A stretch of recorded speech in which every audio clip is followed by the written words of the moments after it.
Acres of Diamonds by Russell H. Conwell was written in 1921. Whatever you desire is probably close at hand if you are willing to open your eyes and your minds.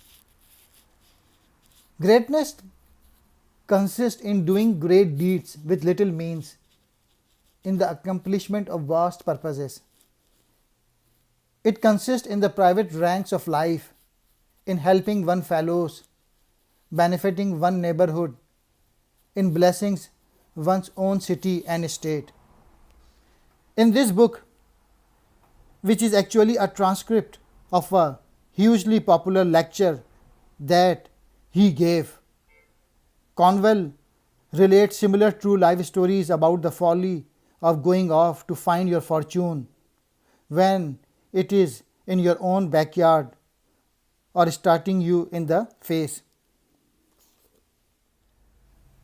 Conwell's message is that we should not fall into the trap of thinking that all great people in business are somewhere else. Consider that Henry Ford started designing and building his car on his own farm and built the famous Ford factories in the area where he had grown up. There was nothing special about Dearborn, Michigan. He made it special without leaving his own backyard. Great investor Warren Buffett decided against moving his family to Wall Street. He stayed in Omaha, Nebraska and made his billions there.